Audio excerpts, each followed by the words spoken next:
T'écoutes aussitôt que t'as une chance. Je m'appelle Laurie et je vais te parler de fuseau horaire. Je m'appelle Jonathan et je vais te parler de Hitster Bingo. Je m'appelle Yanaël et je vais te parler de la nouvelle série The Night Manager. Alors c'est parti pour 3 coniques tournées en direct sur Twitch pour te divertir et t'inspirer. Des coniques, hein? J'ai essayé de rester focus. Ouais, je l'ai pas dit. Je t'ai pas mis sur le spot. Voilà. Merci j'ai essayé je me suis dit ça va passer crème, le R c'est pas entendu. Aussitôt que tu as une chance de comprendre les fuseaux horaires, je sais pas si t'es comme moi, mais je sais qu'il y en a, à quel point c'est clair, pas tant, mais peut-être que ça va l'être après ce soir. Donc, avant les fuseaux horaires, qu'est-ce qui se passait ? Chaque ville déterminait un petit peu son heure comme elle le souhaitait.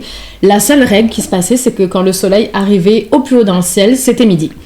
Après, ça se pouvait qu'entre deux villes qui sont peut-être à 500 km l'une de l'autre, il y avait un décalage de plusieurs minutes.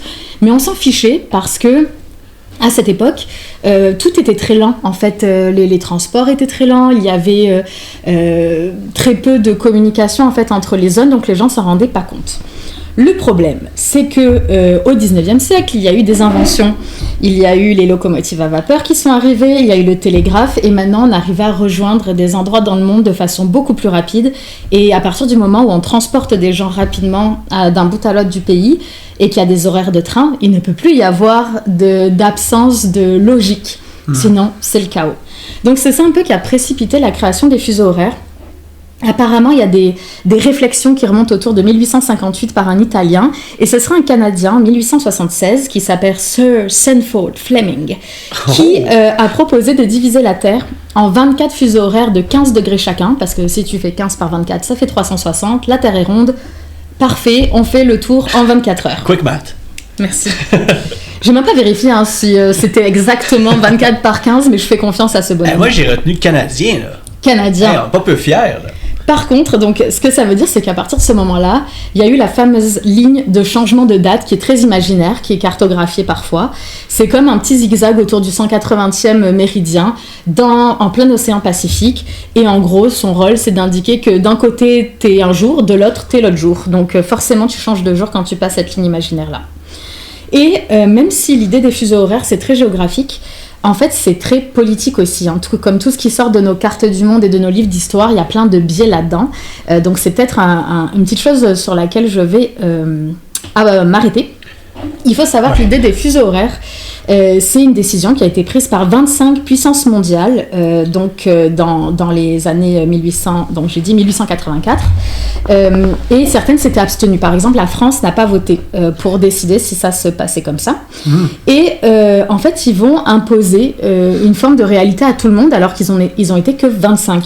À cette époque, on le sait, hein, le monde il est un peu structuré autour des grands empires européens, surtout britanniques, et domine en fait les routes maritimes, le commerce international, les câbles télégraphiques, la cartographie mondiale. En fait, vous le savez probablement, le fuseau horaire qui a été déterminé comme celui de base, c'est Greenwich, donc en Angleterre.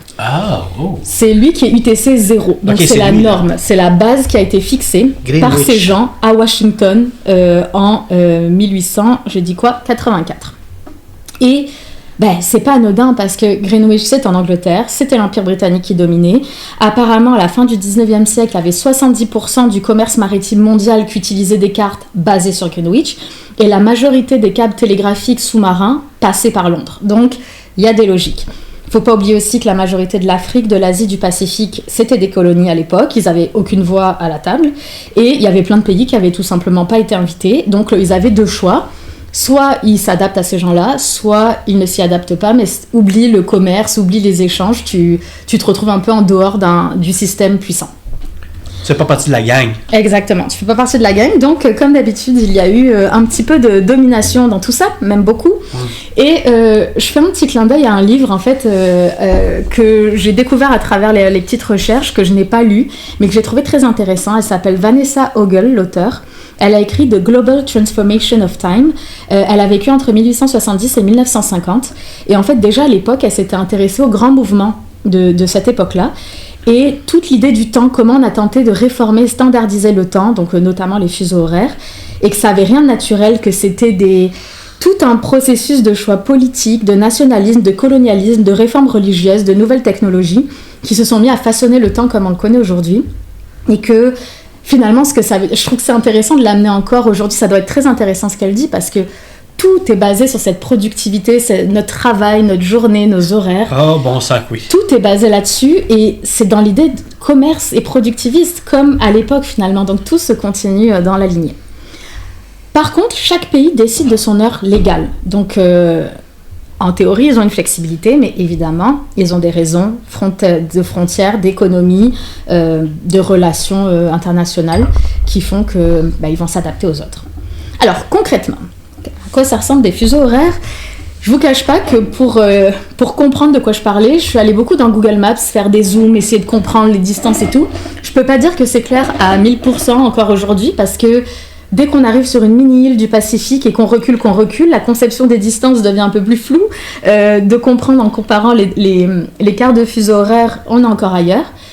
Mais pour information, les fuseaux horaires mondiaux vont de -12 avant Greenwich à +14. Donc en fait, on a un écart maximal possible sur Terre de 26 heures. What? Ouais.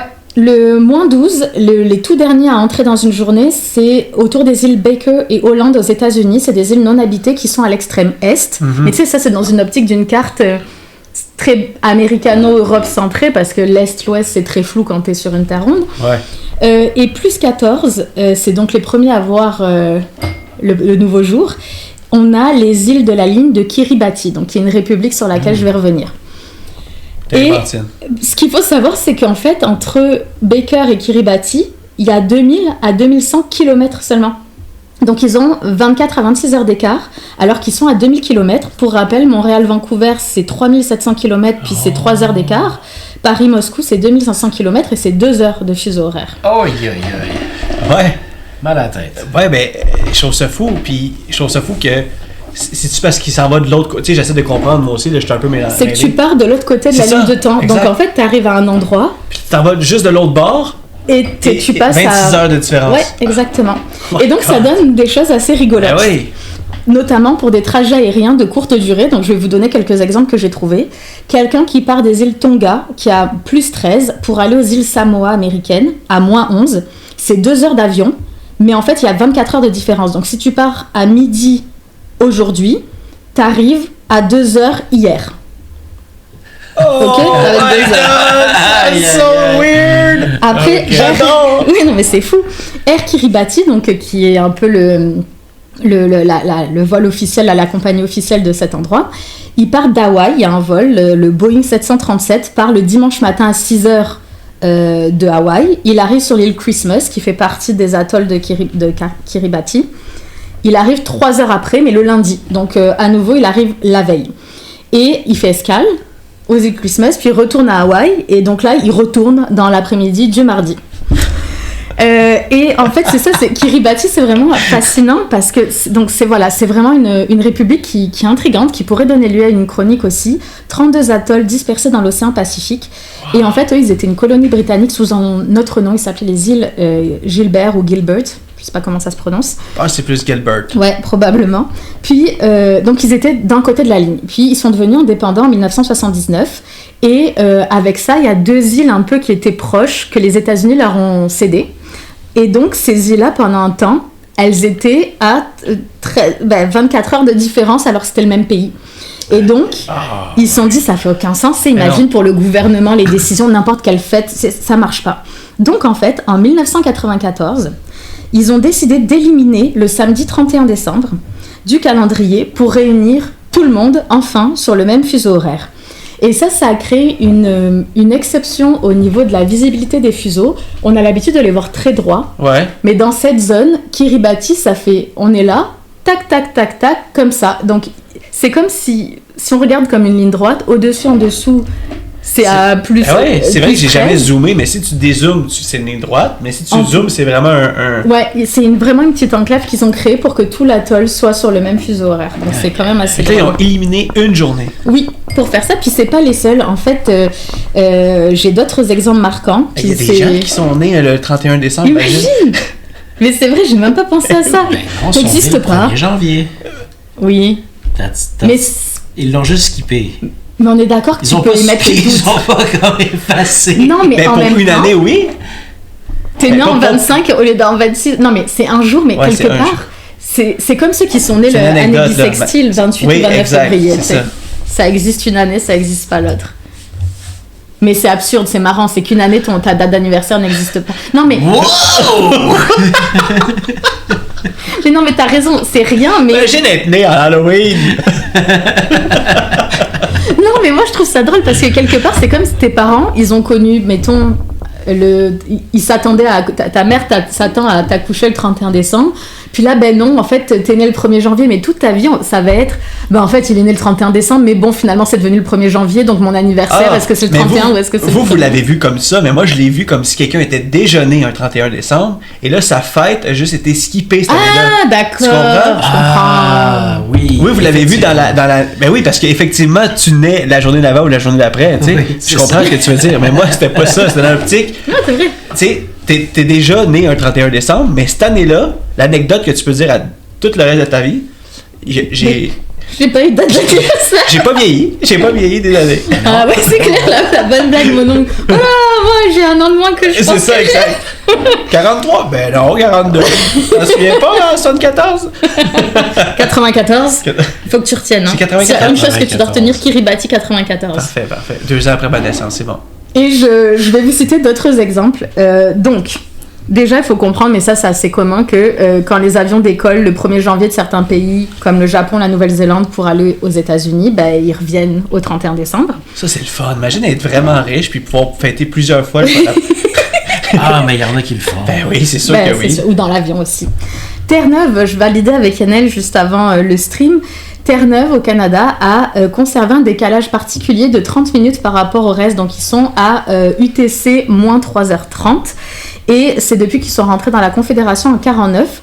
C'est apparemment comme un vestige de leur appartenance coloniale britannique. Et c'est comme une petite exception qui voudrait être une particularité régionale dans l'ensemble du Canada, un peu respecter leur petite individualité. La Chine, c'est énorme, la Chine, nous sommes d'accord. Ouais. Ils n'ont qu'un seul fuseau horaire officiel, donc Non, de l'Est à l'Ouest. Juste la Chine. Je veux dire, c'est énorme, mais ils ont Oui. un fuseau horaire. Ben, en gros, c'est ça. Pour certains, le soleil se lève à 10h le matin, quelque chose comme ça, versus les autres à 6h. Quelque chose comme ça. Farfelu. J'ai plus les heures exactes pour la Chine, mais je vous le dis. Farfelu, oui. Ah! Wow! Wow. Oh! Ça sonnait tellement comme ça. Farfelu! Incongru. Le Népal. Absurde. Le Népal, c'est aussi un des rares pays à avoir choisi un fuseau horaire un petit peu particulier de 45 minutes. Donc en fait, le pays est à UTC plus 5h45 minutes. C'est étrange, mais en fait, leur volonté, apparemment, c'était un petit peu de se distinguer de l'Inde, qui est la grosse puissance à côté, qui est à 5h30. Et cette différence symbolique, elle est apparemment attribuée à une région aussi, à un côté un peu identitaire. Il y a le méridien de Gauri Shankar, qui est une... Gauri Shankar, c'est une montagne sacrée qui est située à l'est de Katmandou. Et donc, en fait, ils ont voulu se baser sur le fuseau horaire précis de cette montagne sacrée, comme pour asseoir une sorte de souveraineté puis une identité différente. Ok, fait que c'est au top de la montagne, tu changes de fuseau horaire.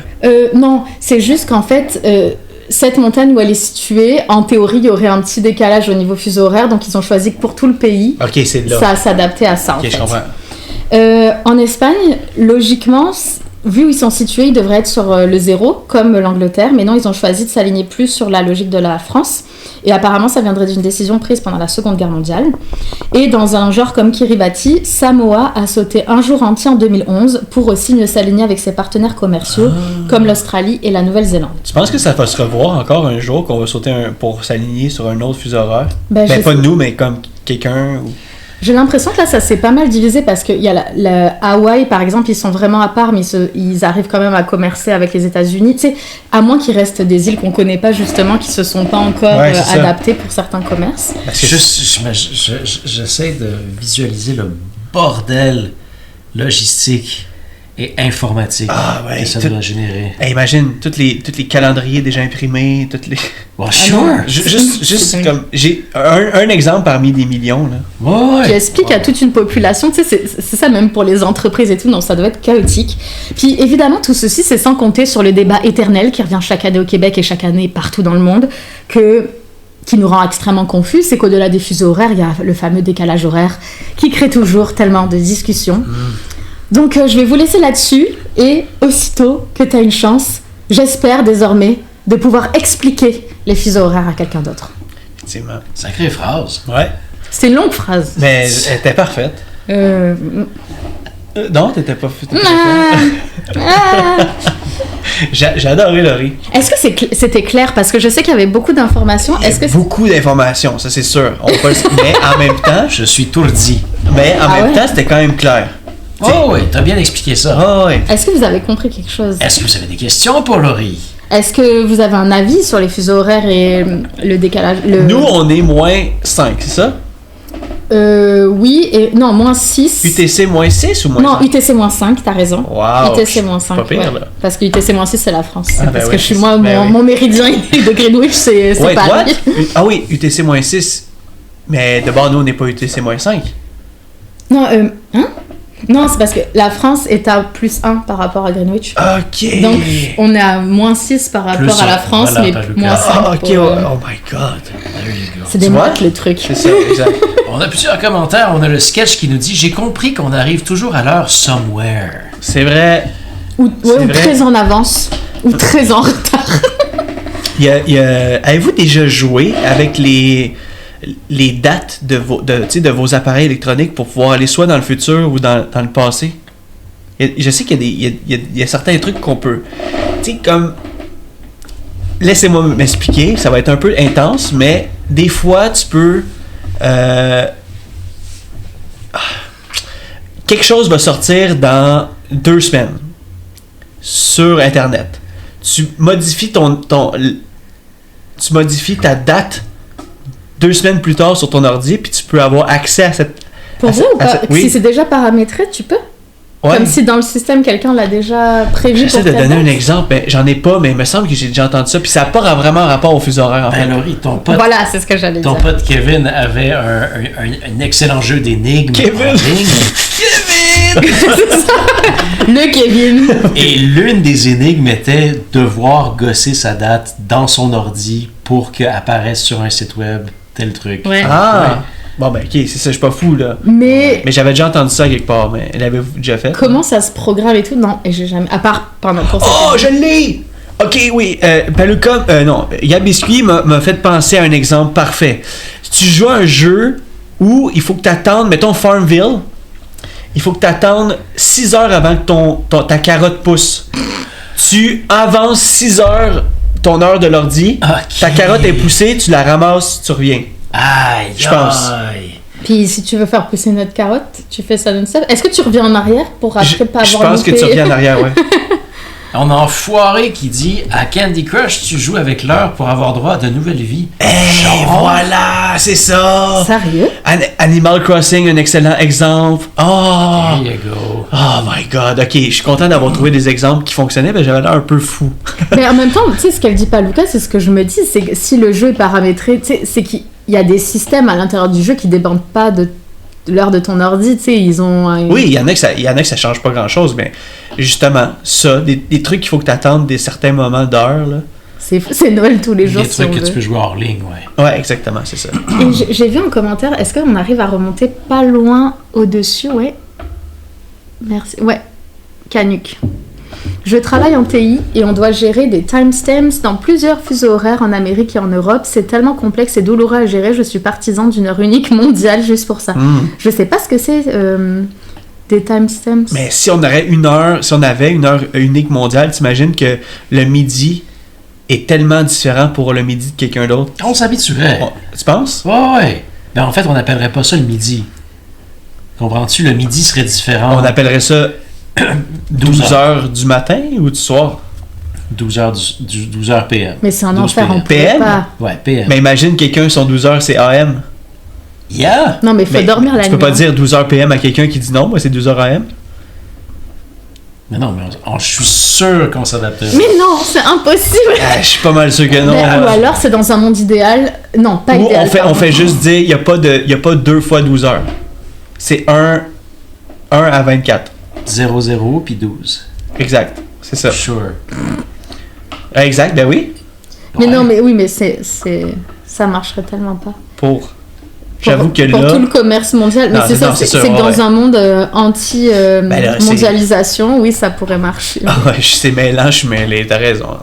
Angeli a réussi grâce à l'aide de Paluca qui lui a envoyé le bon lien Discord. Let's go! Parce Merci. que celui Mais- qui apparaît est expiré. Je me demande pourquoi les liens s'expirent du Discord, parce qu'on a pourtant coché le truc qui dit lien infini, mais bon, Ouais. ce sera une bataille pour un autre moment. Ouais. Le sketch ça deviendrait mêlant quand je dis à un client mon heure sera la tienne. Ben oui, Il va le prendre littéralement. on le prend littéralement. Et nous avons Far Ketchup qui dit donnez pas des nouvelles idées à Trump. il va commencer à faire des petits coches dans les fuseaux horaires. Ainsi que le Quizler qui a dit c'est pas Trump qui a inventé ça, les fuseaux horaires. Ouais. Mais non, Quizler qui dénigre le Canada. Si c'est le Canadien, c'est une mauvaise chose, il dit. Mais ça m'a intéressé honnêtement. Que ça soit un Canadien qui a inventé les fuseaux horaires. Qui a proposé, ouais. Qui Mais a il y avait un proposé. gars, un Italien avant, qui en avait parlé, mais lui, il a l'air d'avoir un peu. Ah oui, personne ne comprenait. Il était comme hey! Personne ne comprend. Les fuseaux horaires! Damn, Joe. Damn.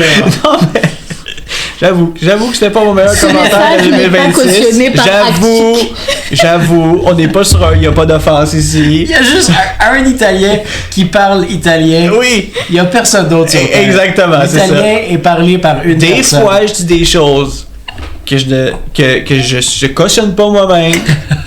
Ça arrive. Ah là là. On a Mendax qui nous parle, qui nous dit c'est aussi un Canadien qui a créé la pizza hawaïenne. Avec 3 petits points. Yes. C'est vrai, je savais pas. Moi non plus, je savais pas. C'est absolument vrai.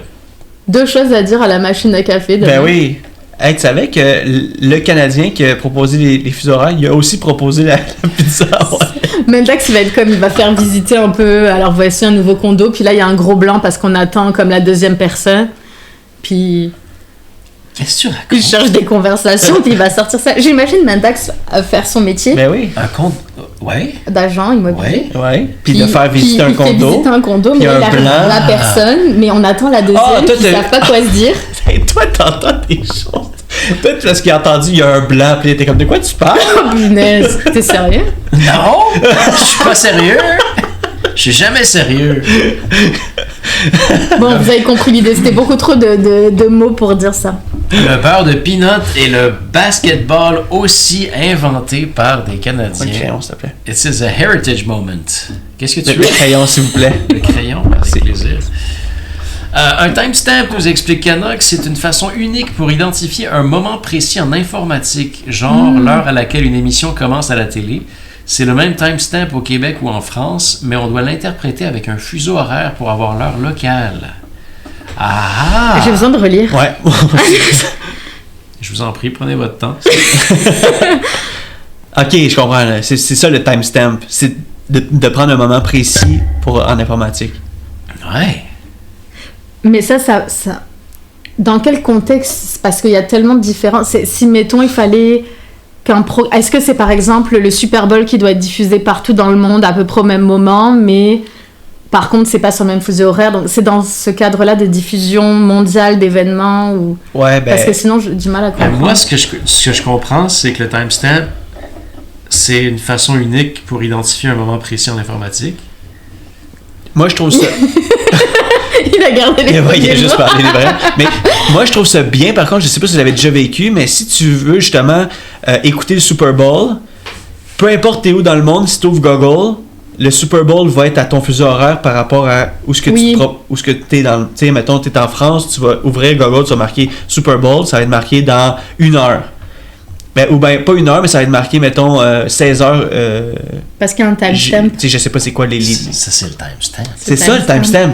Sûrement. Fait Tout le monde regarde. Mais oui, on entend juste qu'il y en a qui dit oui, c'est ça. Enfin, on va passer maintenant à la deuxième chronique qui va nous être livrée par Jonathan Montagne. Et on va rester à nos places, hein? Ah ouais, on reste finalement? Ouais, je pense que oui. Il y a trop de...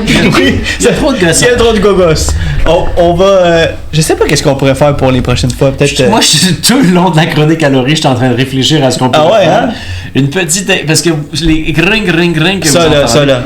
c'est pas normal, ça. On veut pas ça. Fait qu'on va se pas de prendre ma chronique. une extension... une extension audio, puis peut-être une gommette avec le splitter ici. Peut-être plus qu'une gommette, là. Ouais, peut-être Un tape double face. pas un tampon, mais un siphon. On le pogne dans un clou. Juste un ventouse. Ah oui. T'as tellement une déclare dans ta tête, j'imagine vraiment blablabla, fuseau horaire, et lui il est comme ouais, ça va prendre une gommette, puis l'envers. Un tape double face.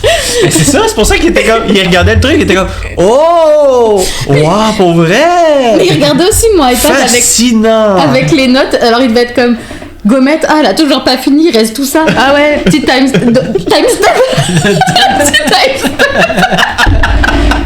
Oh punaise. Allez, hop, je vais le tirer. On va régler ça pour la prochaine fois. Bonne chance, le petit son que vous entendez. Mais merci beaucoup d'être là. Merci de nous Le monde tolérer. nous dit que ça leur dérangeait pas, là. Ben oui. Un des 5000 clous de Joe, ben c'est ça. Joe, il a une collection de clous à la maison. On va y emprunter. Effectivement. Et merci Mendax pour ce beau commentaire sur notre nouveau décor. Merci beaucoup de le remarquer et de l'apprécier. Puis pendant ce temps que donc certains se moquent de notre incompréhension et nous invitent à aller sur Wikipédia, nous allons enchaîner avec la chronique de Jonathan. Oui! Chronique ludique! Alors attends. Wow. Oui, vas-y Laurie, je t'écoute. Non, c'était exactement ça. Je C'est disais assez attends à- à Joe pour que tu... Ouais. 2, 1. Aussitôt que tu as une chance de jouer à Hitster Bingo. Oui, Hitster Bingo, c'est un jeu de société. C'est comme l'extension, ou je pourrais dire la variante du jeu original Hitster. Si vous ne connaissez pas le jeu Hitster, eh bien, c'est un classique. C'est sorti, v'là peut-être... c'est rendu un classique, by the way. Sorti, v'là peut-être 2 ans environ. Ça fait quand même un bail. Mais c'est devenu, selon moi, l'incontournable des jeux de party chez nous, dans la famille. Je veux dire, en gang, c'est juste fou. Dans les soirées de jeux de société, dans les soirées entre amis, on sort Hitster, c'est sûr qu'on passe un bon moment. Mais je sais qu'il y en a qui ne connaissent pas, donc je vais faire comme d'habitude. Je vais mettre du contexte. On va commencer par parler de Hitster, le jeu original.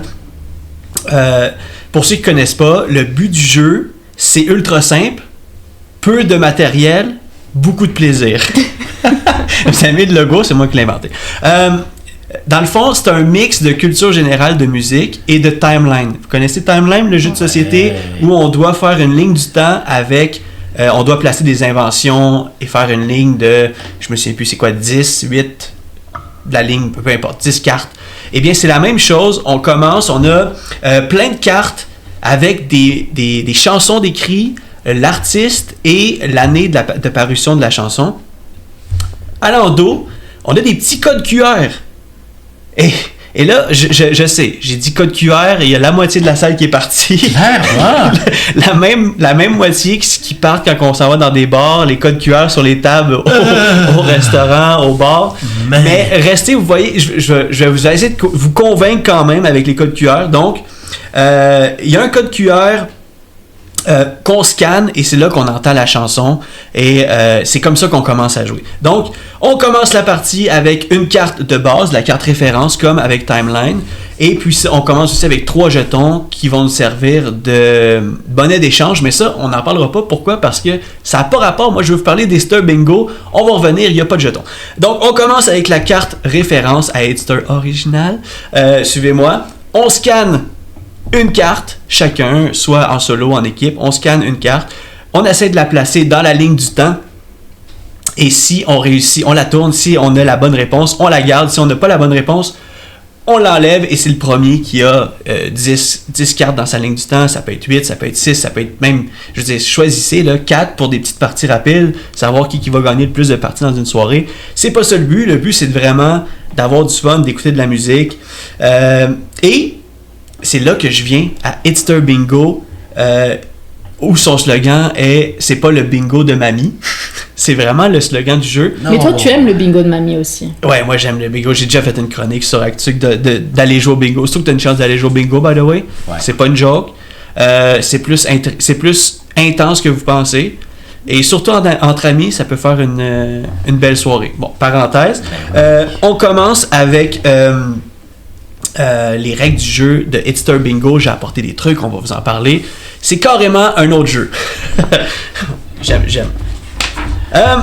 Merci Ray de ton follow. Avec l'édition Bingo, on a carrément une planche à jouer maintenant. On n'a pas juste... Regardez-moi ça, comment c'est cute. On n'a pas juste des cartes qu'on doit mettre sur la table. En fait, on a une planche de jeu divisée en 5 sections de couleurs. Et 5 sections sont des différents défis. Je vous explique. Les défis sont nommer le chanteur, nommer la chanson, nommer la décennie, l'année exacte ou trouver l'année de plus ou moins 3 ans. Donc, on sépare toutes les cartes qu'on a parlé tantôt, les petites cartes chansons avec à l'endos des codes QR. On les sépare dans les 5 catégories, des petits paquets. On tourne la roue et puis, après ça, on commence avec le premier défi inscrit. Tous les joueurs commencent avec une petite carte bingo comme celle-ci, comme vous voyez, avec un petit espace pour marquer la réponse. Et les couleurs, dans les cases de 25, 5 par 5, donc les couleurs sont les mêmes que les catégories sur la planche de jeu. Fait que si on réussit notre défi, donc je donne un exemple, on tourne la roue, on tombe sur année exacte, eh bien on scanne la carte, on a la chanson, on essaie de trouver la carte, et si on l'a, on coche la petite case rose qui est la couleur de l'année exacte. Le but du jeu, eh bien, c'est de faire une ligne complète, horizontale, verticale ou diagonale. On y a joué ensemble et on a passé du bon moment. Je pense que la date de la sortie du jeu était août 2025, donc 2 ans après le jeu original. Le temps que ça se rende à mes oreilles, aux oreilles de mon entourage, ça a vraiment été le moment parfait parce que pour le temps des fêtes, beaucoup de gens ont acheté ce jeu-là et on a pu jouer en masse, en party. Je veux dire, je vous le conseille à fond, c'est vraiment le fun. Qu'est-ce que je voulais dire aussi, c'est que la différence, c'est pour ça que je vous ai parlé de Hitster original, la différence entre les deux, c'est que Hitster, la rejouabilité est un peu nulle. Je pèse pas tant mes mots, mais quand on a fait une couple de parties à la ligne du temps, là, le jeu original, eh bien, on commence à comprendre ou à se rappeler des chansons, à savoir c'était quoi le titre, l'année. On commence à faire le tour. Tandis qu'avec Hitster Bingo, si on met le petit paquet sur la date exacte, sur la catégorie de la date exacte, mais la prochaine fois, on peut mettre le même petit paquet sur la chanson. Eh oui. Donc, on n'a plus besoin de se rappeler de la date, mais maintenant, on a besoin de se rappeler de la chanson. Tout, quoi. Exactement. Fait qu'on peut vraiment tout mélanger, rejouer un peu plus longtemps que le jeu de base. Et la beauté dans le jeu Hitster, c'est qu'ils ont pensé à l'harmonisation des extensions. J'aime ça dire ça. Toutes les extensions comme Franco, Hit d'été, Plaisir coupable, Rock, maintenant Rouge FM qui vient de sortir une extension. Dans le coin de chaque petite carte, on a un logo qui représente l'extension. Donc on peut prendre toutes les cartes de chaque extension, on peut les mélanger ensemble, on peut faire des paquets, mélanger toutes les extensions, on les met sur les catégories. À la fin de la soirée, on prend chacun un paquet de cartes, on les sépare. T'sais? Donc, on peut vraiment... La rejouabilité est décuplée. Je veux dire, j'ai passé des soirées complètes à jouer avec le même paquet de cartes. On a changé de catégorie. La planche de jeu a un niveau difficile et un niveau facile. Donc, le niveau facile, c'est des choses un peu plus... est-ce que c'est après les années 2000? On veut savoir, est-ce que c'est un band solo est-ce que c'est un artiste solo ou c'est un groupe de musique? Des trucs un peu plus de base.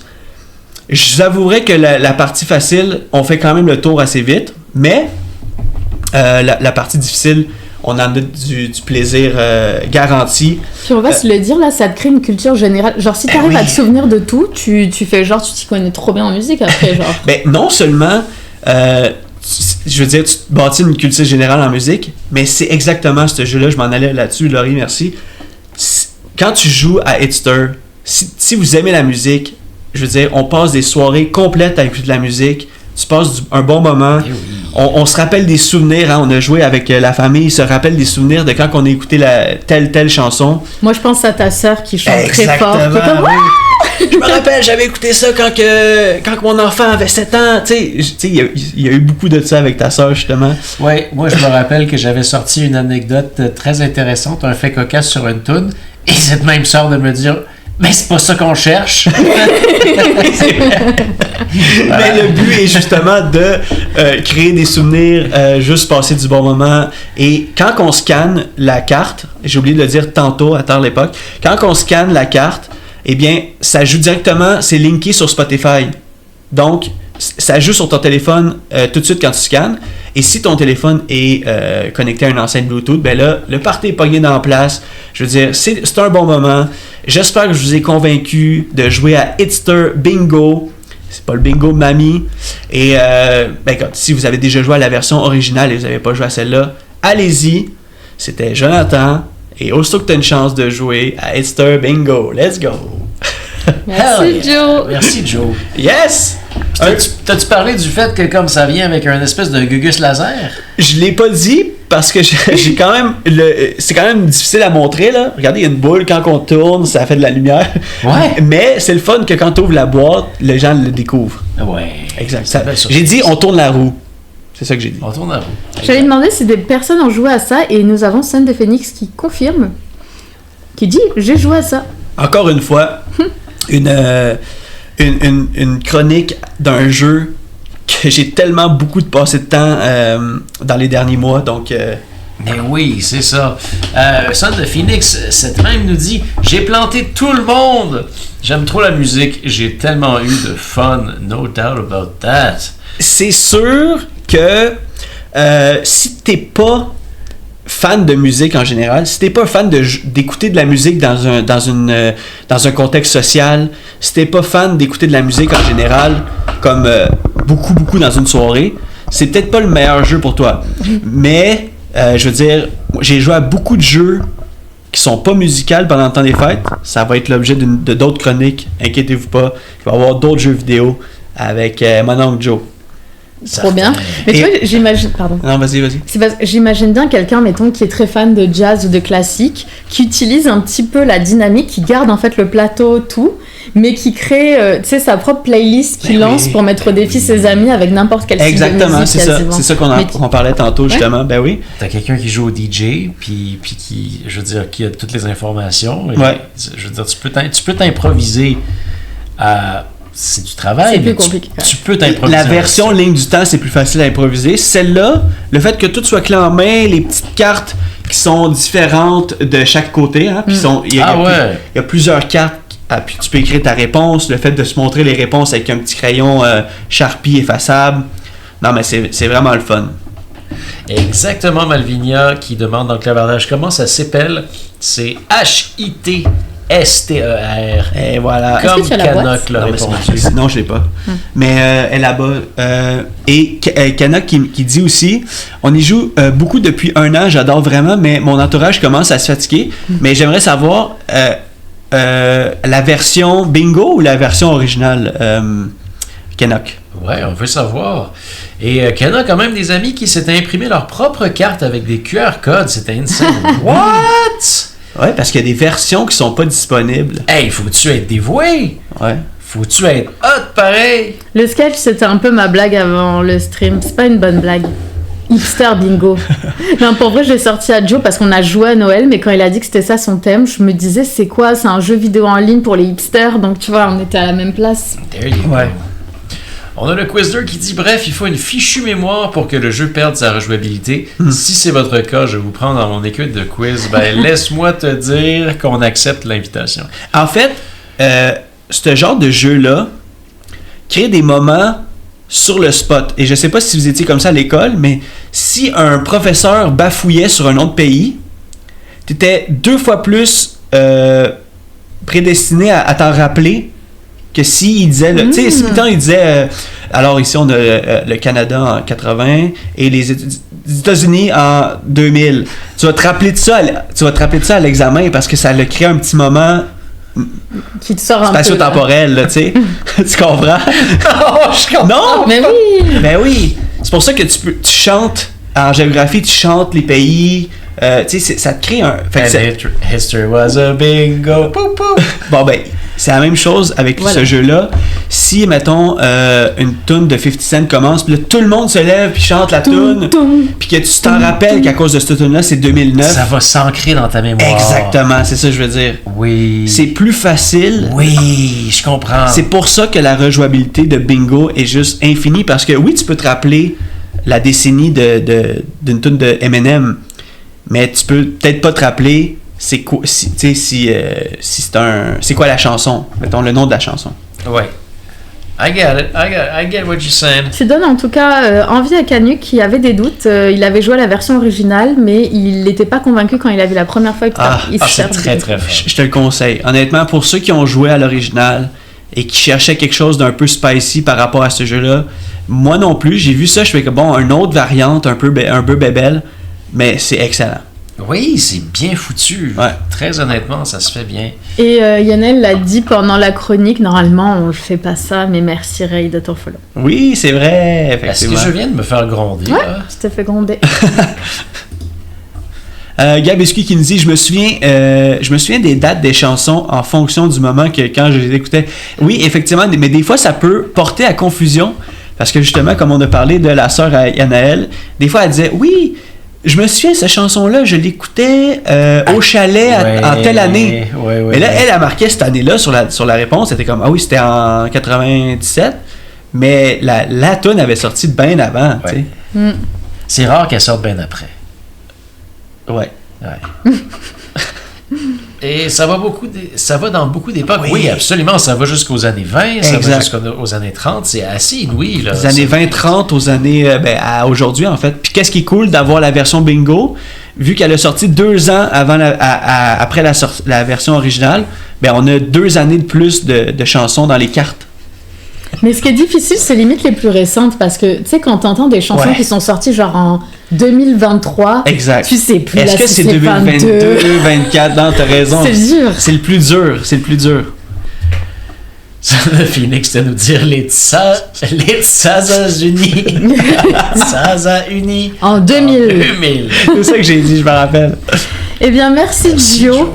Est-ce que ça veut dire que tranquillement nous enchaînerions vers la dernière chronique de Yannel ce soir? Effectivement. Oui, je pense que oui. Tu veux qu'on appuie? Je vois pas très bien, mais tu veux qu'on appuie ou tu t'en sors? Non, c'est lui, là, il est à côté, sinon on devrait faire de la contorsion. Là. J'aime pas que le bouton Start Recording est juste à côté du bouton Stop Streaming. Exact. Oui. Ça, j'adore pas ça. C'est fou ça. Surtout c'est crazy work, là.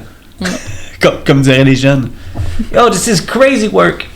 Ils disent ça, les jeunes, c'est la nouvelle méthode. Exact. Hein? Quand quelque chose est comme, tu sais, comme pas cool ou intense ou, tu sais, comme, c'est crazy work. C'est qui? C'était qui? Drôle. Non, c'est juste comme la génération Z, là. J'aime ça, c'est très parlant. Ouais. Et j'aime ce que Gabiscuit dit aussi. Elle dit parce qu'on sait tous que 2018, c'était il y a 5 ans environ. Ouais, c'est un peu ça. Arrête-moi ça. Arrête-moi ça. Nous sommes prêts à t'écouter, Yannel, c'est à toi.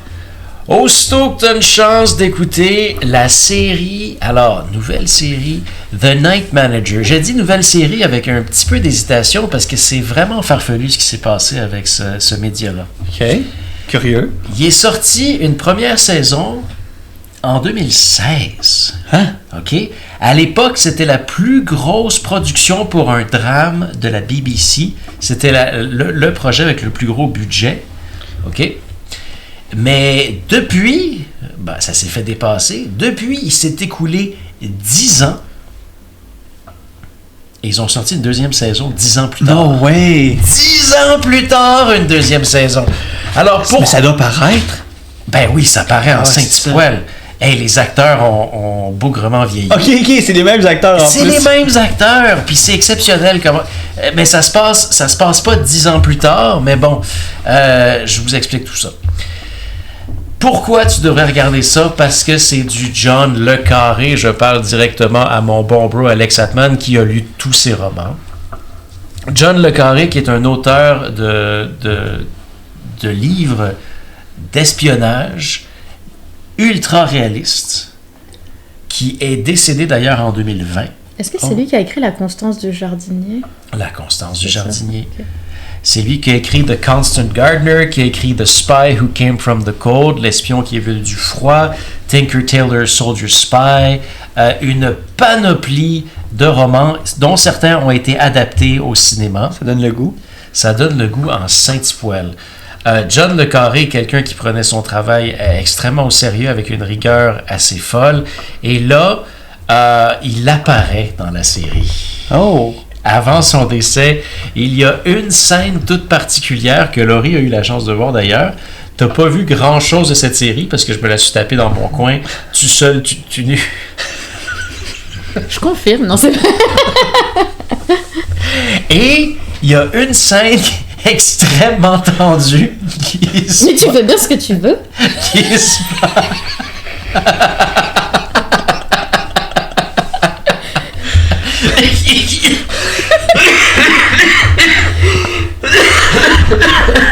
On peut pas éteindre le micro. qui se passe dans un restaurant à fruits de mer. Et c'est au 4e épisode de la saison 1 où est-ce qu'il y a un scandale dans un restaurant et c'est du beau malaise. C'est parce que c'est une véritable masterclass en tension.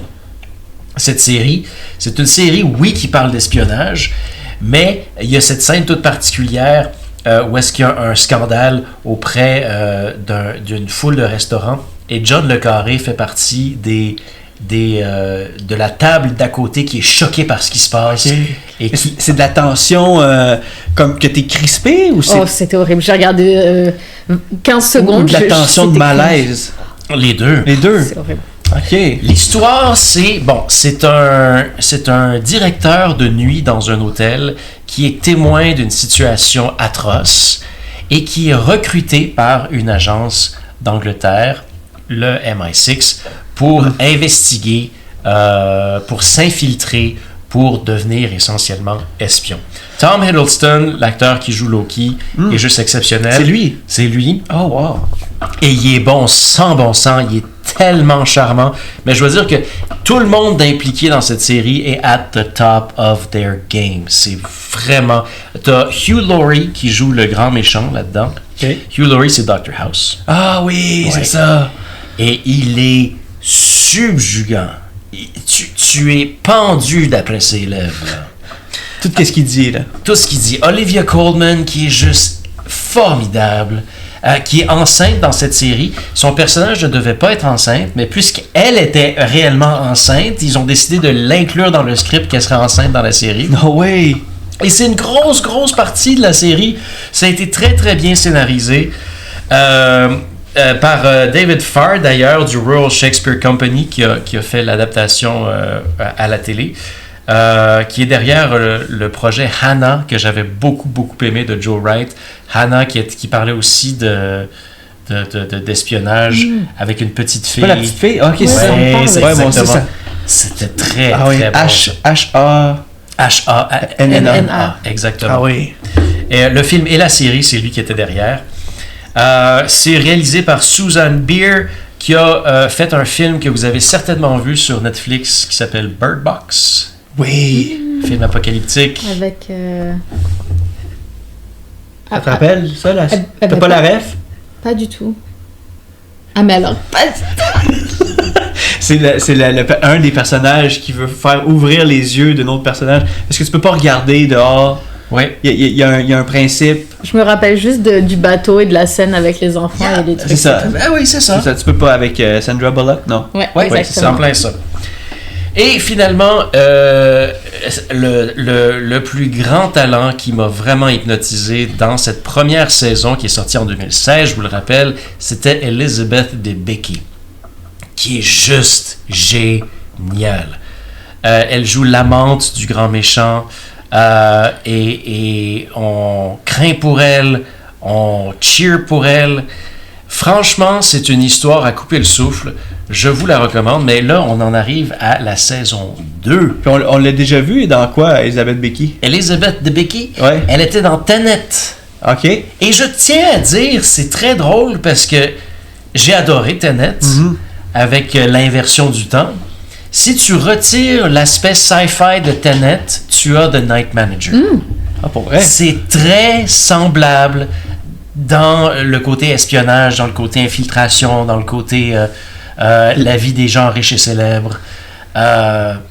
C'est très, très semblable. C'est comme si la constance du jardinier de Constant Gardner rencontrait Tenet, où est-ce qu'on plonge dans le monde des trafiquants d'armes et tout ça. C'est assez fascinant.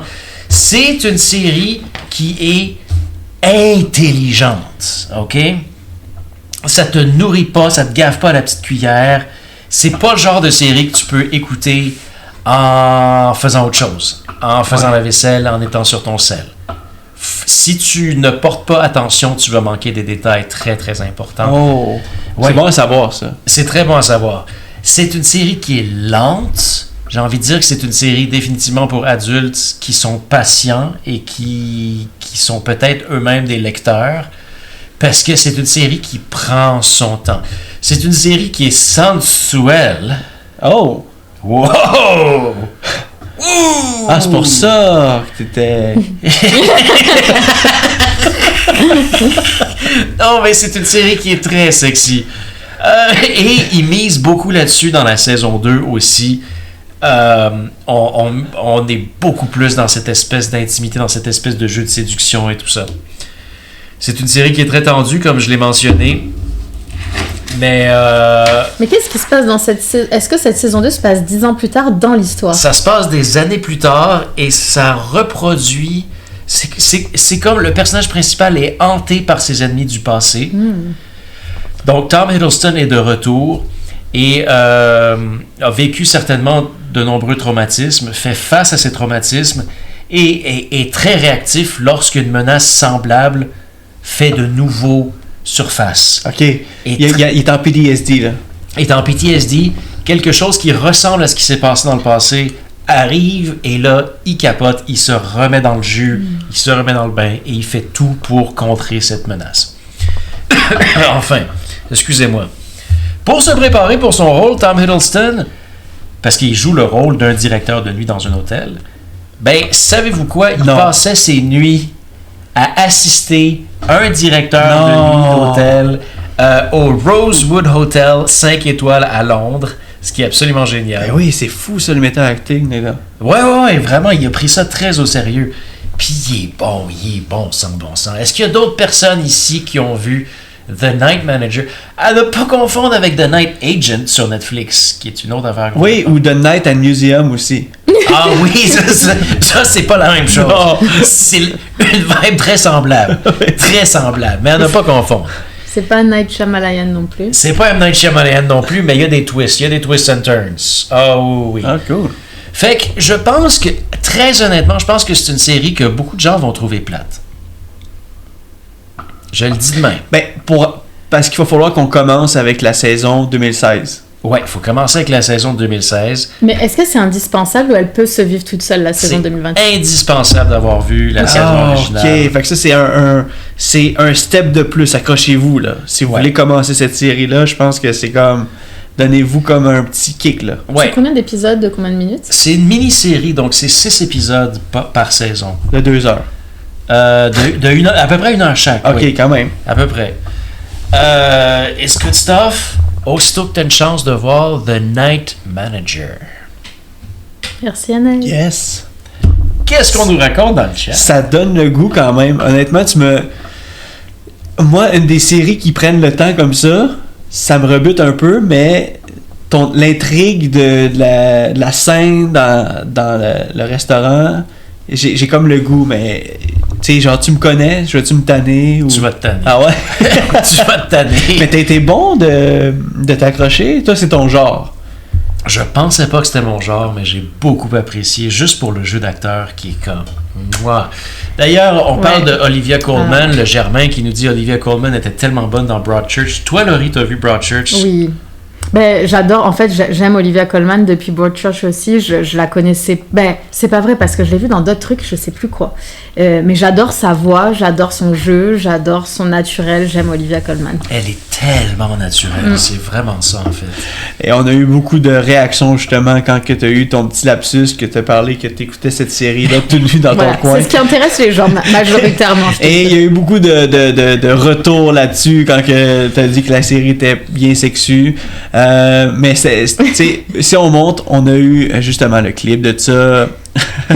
Incroyable. Un clip Twitch de ce moment impeccable. Mais merci beaucoup. Et Exactement. c'est Phoenix qui parle de Firefly. Qu'est-ce que c'est Firefly? Ouais, et quelqu'un nous a dit aussi, pendant que tu réponds, il n'y a pas un Bird Box 2 de sortie. Je pense que c'est quoi, il nous parlait de ça. Oui. Mais moi, s'il y en a un... Bird Box Madrid ou quelque chose comme ça. S'il y en a un, j'ai aucune espèce d'idée pourquoi ça l'a passé sous mon radar. Il me semble que j'avais aimé Bird Box. Mais je pense que c'est un film espagnol, le deuxième. Ah. Il était censé y avoir des Bird Box un peu partout. Bird Box Berlin, Bird Box Montreal, Bird Box. Comme les pas Game of Thrones, Squid Game. Tu sais, ils ont comme sorti une ligne du temps avec plusieurs Squid Games. Là. Ah, je savais ouais. Squid Games avant, Squid Games, je sais pas trop. Là. Mais par contre, tu viens de dire quelque chose que je trouve intéressant, c'est que on sait qu'il y a beaucoup de films qui sont tournés à Montréal, mais en général, c'est pour faire semblant que ça se passe dans une grande ville américaine ou européenne autre. Et on dirait que je suis toujours genre super excitée, émue, contente si quelque chose s'affirme comme québécois ou montréalais dans un truc international. Ben oui. Puis la dernière fois que ça m'est arrivé, je pense que c'était avec la petite série là, Load. Oh, je m'excuse. Heated Rivalry? Non, truc Load là, Upload. Voilà. Ah oui, ça, Upload, c'est sur... Pardon. Upload, c'est sur Apple. C'est sur Prime, Prime, je pense, Prime. ouais. Mais parce qu'Upload, il rêve d'aller à Montréal. La série s'écoute sur Prime Video. Ah! Excusez-moi. C'est bon, ça a dit. Ah, ok, oui, c'est tu bon. l'ajouteras avec une voix off sur ta chronique sur Facebook. La série s'écoute sur Prime Video. Voilà, on va splicer ça. Quand même. Ça serait bien. Mais c'est ça, c'est Upload. Le gars rêve d'aller à Montréal, puis clairement, c'est pas Montréal à la fin quand on le voit à Montréal, mais j'aime l'idée. Donc, c'est quand qu'il se passe quelque chose à une série internationale qui s'affirme comme étant fièrement les acteurs sont au Québec. Voilà. Ben, je sais que il y a Émilie Bière qui était l'actrice des Beaux Malaises, qu'elle a vraiment le désir, comme Laurence Leboeuf aussi, Ouais. tu sais, qui a le désir de faire des séries ou des films à l'international. Mais est-ce que tout Québécois? Non, je pense pas, là. Non, puis c'est surtout que ça se passe ici, mais que c'est affirmé comme c'est au Québec. Tu sais, après, les acteurs peuvent être d'ailleurs, mais ils sont à Montréal. Ils tournent... Ah, mais c'est quoi l'espèce de série ou film de survivaliste, là? Oui, mais ça c'est québécois. Ah, Ah c'est non, qui- toi tu parles... Il y en a un qui a été tourné à Montréal, mais il s'affirme pas comme Montréal. Et à Laval, Yellow Jackets. Zombie... Non, tu sais, les trucs de zombies, là. Ouais. Zombie Love. Un truc qu'on a vu il y a des années, mais qui se passait à Laval. Cold Bodies. Non, Ça? ça se passait au Stade Non. américain. Non, c'est pas Cold Bodies, c'est... Warm Bodies. Ah oui, Warm Oui, Bodies. Ouais. c'est ça. Ouais, avec le gars qui jouait... Ah, peu importe. Oui, celui-là. Je sais En plus. tout cas, on a Son de Phoenix qui dit By the way, Return to Silent Hill, c'est réalisé par un réalisateur français.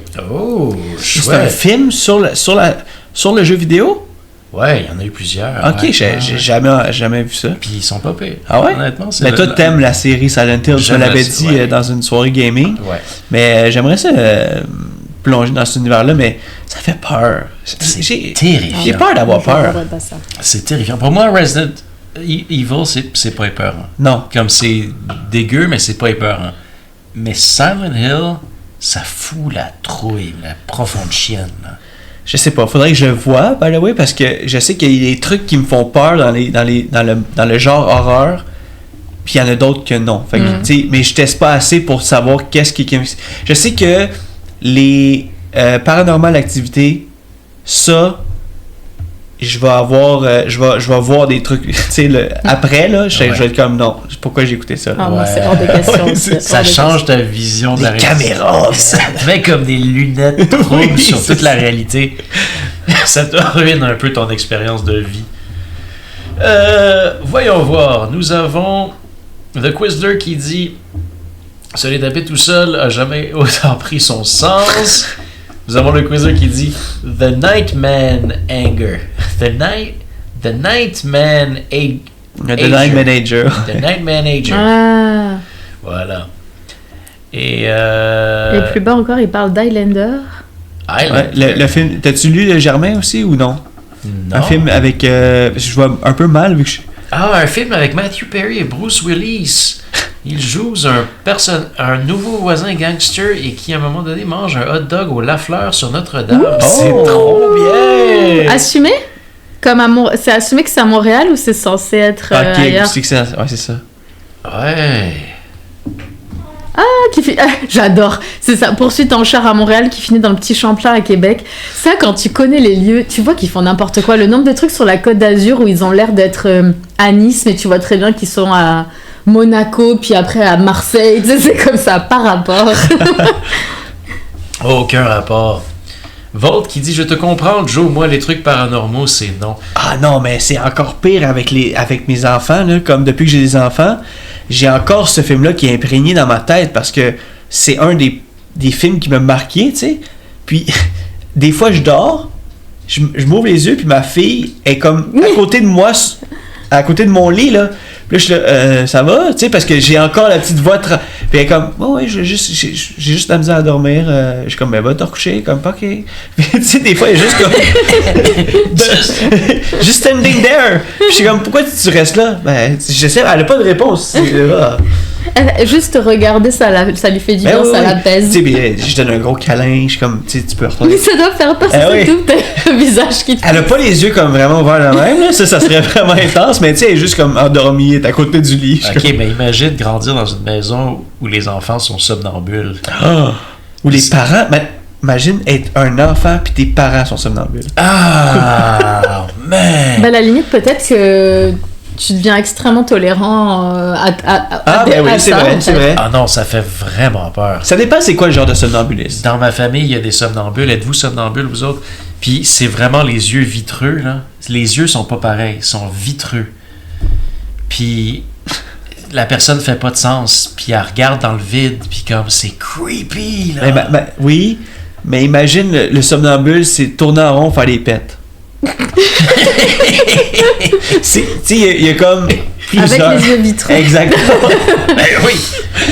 Les yeux vitreux à cause des pets. Pardon.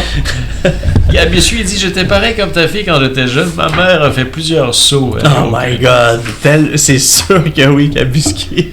Ben oui. Le Germain qui nous dit que le film dont il parlait, c'est The Whole Nine Yards. Est-ce que vous connaissez? Oh, yeah. Un truc de striptease masculin, là. Je pense que c'est ça, non? Je connais pas. Je connais pas Bruce Willis puis Matthew Perry dans le même film, ça me dit rien. Malvini a dit la scène dans l'un des Paranormal Activity où une personne monte lourdement un escalier. Ah oui, oh my god. Je veux pas savoir. Non, mais man, c'est le premier. Le premier est juste... Pouah! Ouais. C'est venu me chercher. Là. Je suis pas le seul. Hein. Je le vois dans le chat que j'ai pas été le seul à être traumatisé par ce film-là. Puis je pense que c'est vraiment mondial, ce phénomène-là. Ça a été vraiment un film marquant pour l'histoire des films d'horreur. Moi, je comprends même pas pourquoi s'imposer ça, honnêtement. Genre, je veux même pas en entendre parler, en fait. En fait, ceux qui l'ont écouté, je sais pas pourquoi je dis souvent ça ce soir, mais tant à l'époque, c'est que on s'attendait pas à ça. Tu comprends ce que je veux dire? On avait écouté ça. C'était dans la même époque que... Ouais, mais ça, c'était quand même... On sait que c'était pas la même vibe. Ben, c'est ça. Mais on savait pas. Tu comprends ce que je veux dire? On avait écouté les décadences, on avait écouté des genres de Freddy, des trucs de Jason. très extrêmes, très assumés. C'est très jump scare. Tu tournes un coin, le tueur, il est comme... Il t'attend. Mais là, c'est un film en silence, premièrement. C'est oppressant de fou. Tu sais, c'est vraiment comme... Tu vois une caméra tout le long, puis la seule chose que tu vas bouger, c'est des rideaux. Comme ça. C'est juste ça que tu vois comme ça. Je voulais pas savoir. Oui, non, mais je sais, mais ok. Je dirais plus rien, mais c'est vraiment intense. Non, mais nous, avec nos caméras et tout, là, évidemment, il y a des pensées qui viennent, même si je l'ai pas vu. Ouais. Mais du coup, j'essaye vraiment de le contrer ça, de me dire non, justement, ce que ça capte, c'est des animaux, puis c'est de la nature, c'est du vent, c'est des voitures, et c'est parfait comme ça. Ah ben Merci. Non, Bonsoir. je vais même pas te donner d'autres idées Merci. parce que, tu sais, ma tête, elle roule Non, à voilà. cause de ce film-là, c'est ça. On roule Tu sais, exact. Le sketch nous dit la petite fille qui se fait tirer un pied pendant qu'elle dort. Non, mais là, tu sais, ouais, c'est ça. ouais. C'est ça. Ben ça, c'est dans... C'est dans ça. C'est aussi dans... voyons, un autre film, The Conjuring. Ah ouais? Yep.